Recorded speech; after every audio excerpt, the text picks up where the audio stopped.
Hej dag alle sammen. Hvordan går det? Oh my god. Jeg troede, du var gået i gang med filmen, så tænkte jeg, hvad fuck, mand. Nå. Hvorfor ser jeg så rød på kamera? Hej alle sammen, velkommen tilbage til min kanal. I dag der vil jeg lave sådan en lille holiday look.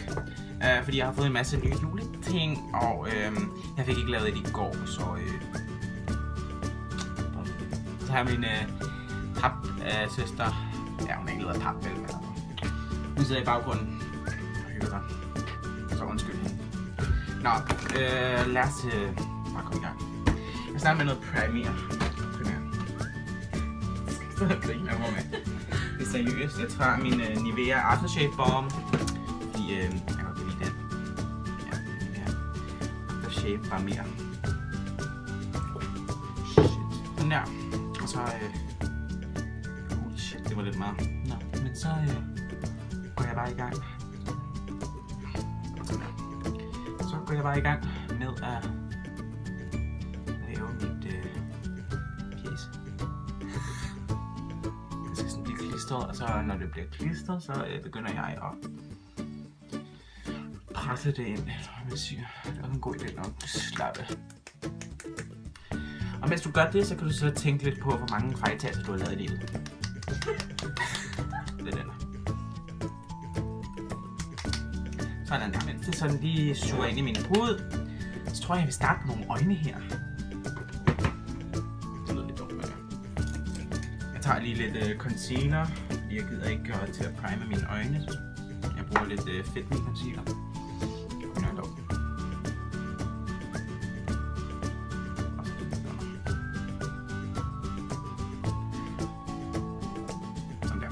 Og det blender jeg bare lige ud med min nye Morphe M439. Det blender jeg bare ud. Den er sindssygt god til det der med at blende det helt vildt. Ja.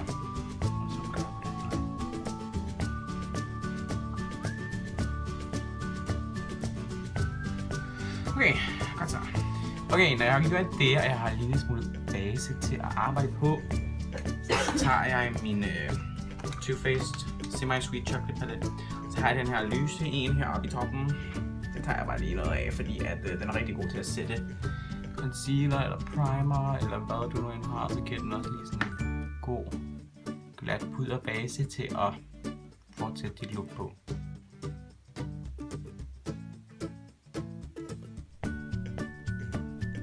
Har jeg bare gjort det.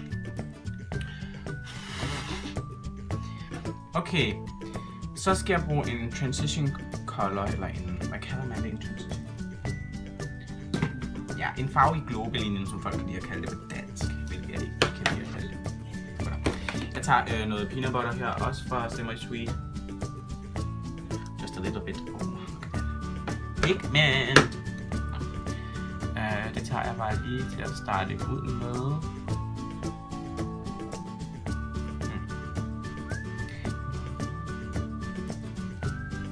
Giver mig en flot transition ting til at arbejde ud fra.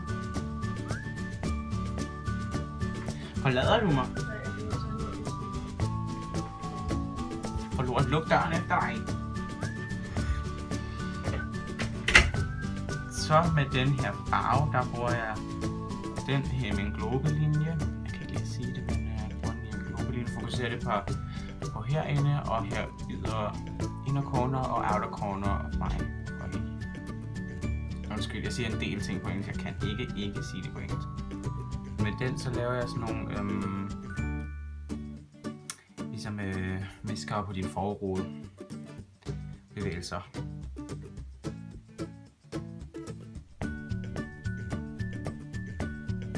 Og den første jeg bruger her, det er min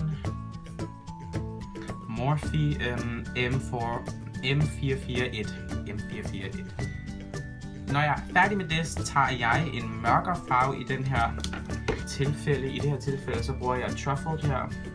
Den øverste mørkebrun her. Og den propper jeg så bare herud i mit outer corner og mit inner corner. For at gøre det lidt mørkere. definere det endnu mere.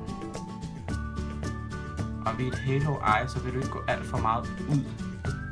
Du vil gå alt for meget ud, for ellers så ser det rigtig dumt ud.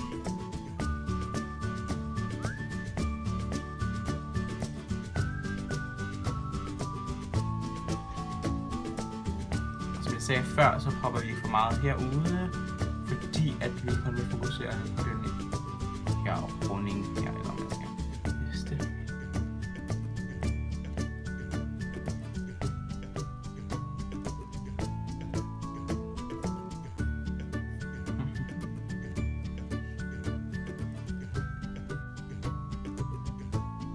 Nå, hvor mange subscriber har jeg nu? 47 eller 44 eller sådan noget, aner det. Ikke særlig mange, men I kommer godt. I er godt med på vognen. Når jeg har gjort det og blendet det godt ud. Sådan.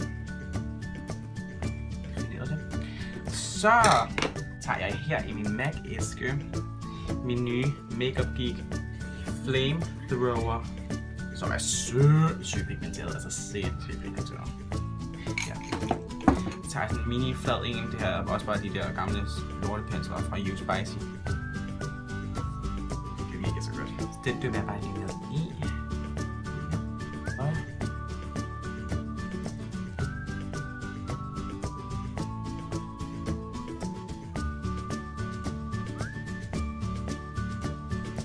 Bare lige en lille bitte smule sleek hernede under, hvis jeg kan finde den. Og bare for at gøre det lidt ekstra, og også lige lidt af det på, fordi jeg kan. Så smukt, er der nogen, kan se. Kan I se det? Nå, så er det tid til lidt eyeliner.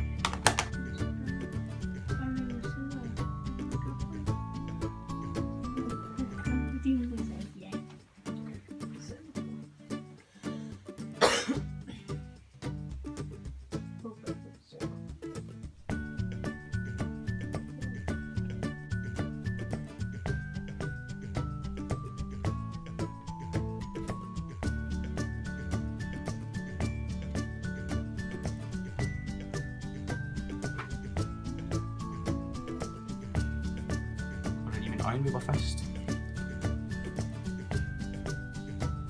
Det her, det er virkelig godt for jer med brune øjne.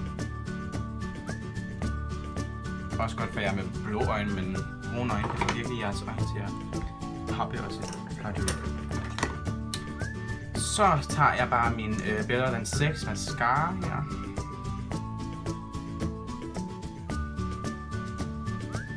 Og den her gør, at du får virkelig fuldt læber i det næste.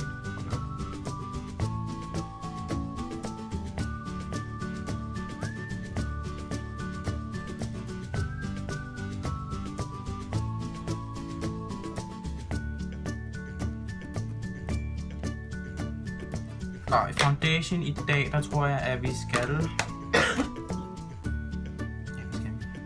Jeg tror, vi blander lidt Fit Me og lidt Infallible. Ved du hvad? Jeg tror faktisk, det her er en god match for mig.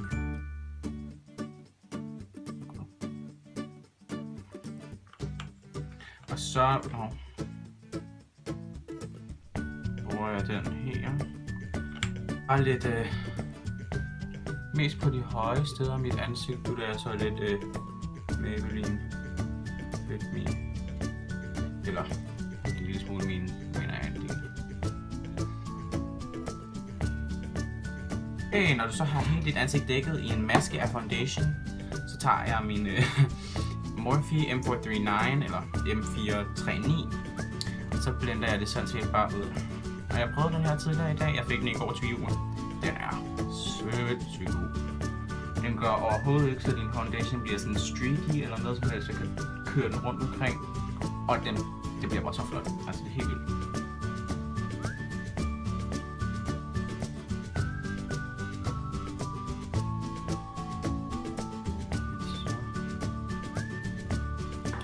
Så skal vi have lidt concealer.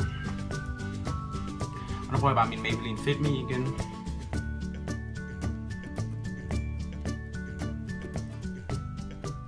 Og ved at lave øjenskyggen først, så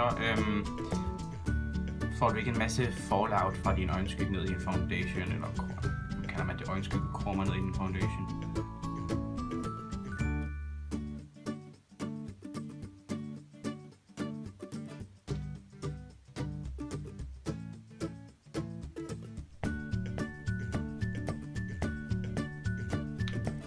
Og det tager jeg sådan set mest bare på de høje punkter af mit ansigt, high points of my face.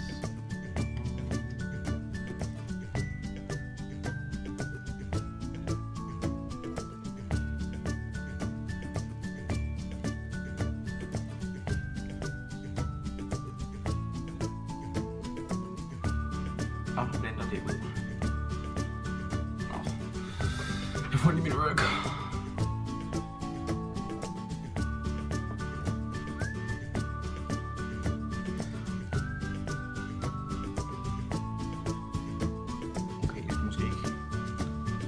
Taget så meget foundation, som jeg gjorde. Mindre failure.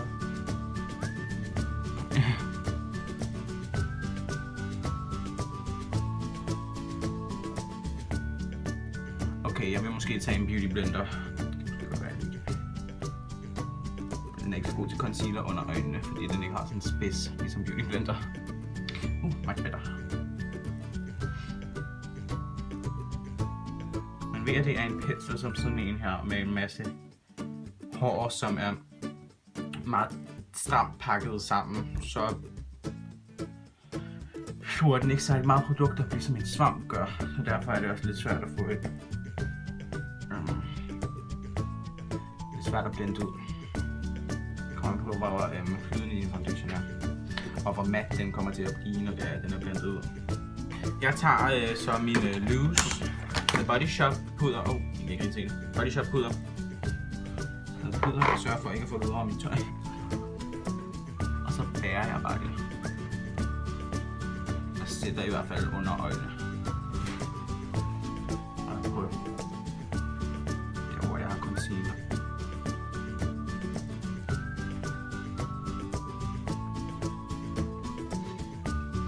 Så tager jeg så min The Bombs Bamhama Mama Bronzer og min også nye Morphe M527 M527. Fordi det er nok mere en puderbørste, men jeg har set Annika Tutorial. Hvad fuck er det? Er det Patrick Style eller Manny, der bruger dem? Aner det ikke. En af de gode YouTubere, jeg ser, der virkelig godt kunne lide den. Jeg har ikke prøvet den endnu, så jeg tror, jeg tager med Mary Luminizer fra The Bomb. Beautiful, beautiful, beautiful. Og så vil jeg bruge sådan en her, der ligesom er lidt ligesom en puderbørste, så kommer der meget på. Er I klar? Er I klar?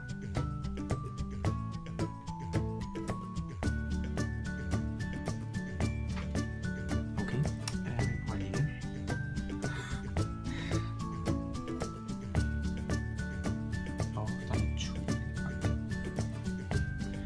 Oh, I love it, I love it. Ej, jeg mener seriøst. Highlighter, det er det bedste ved makeup. Fordi det er både med til at gøre, så du ikke ligner... Selvfølgelig kommer du til at ligne en puderdåse stadigvæk, men... ligne lidt mindre end puderdåse.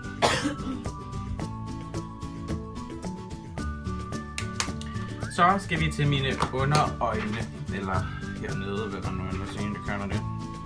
Så tror jeg bare, at vi tager lidt mørkbrun.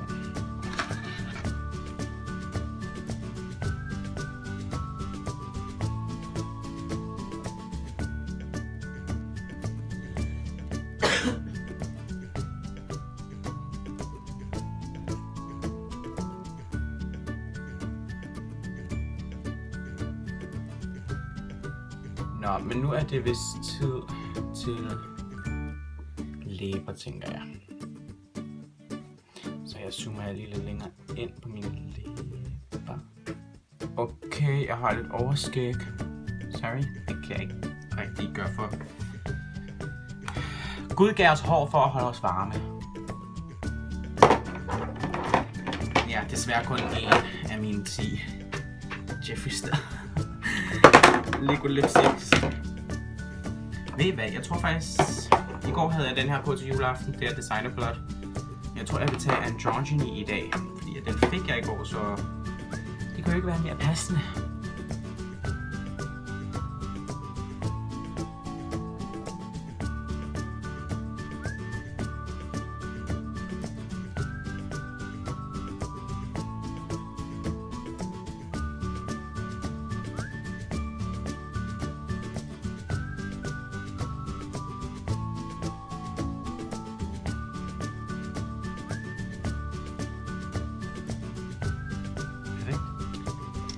Top læber.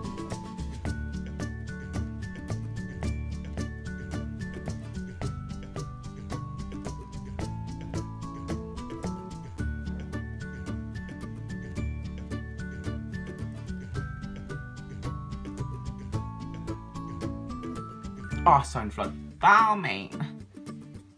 Okay. Fordi jeg ikke rigtig føler for at proppe noget som helst på mine øjenbryn i dag, så bruger jeg bare lige en lille smule Gosh Brow Gel.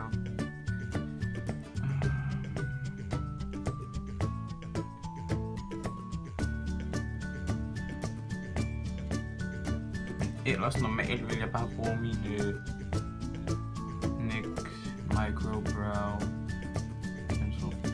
NYX Micro Brow Pencil.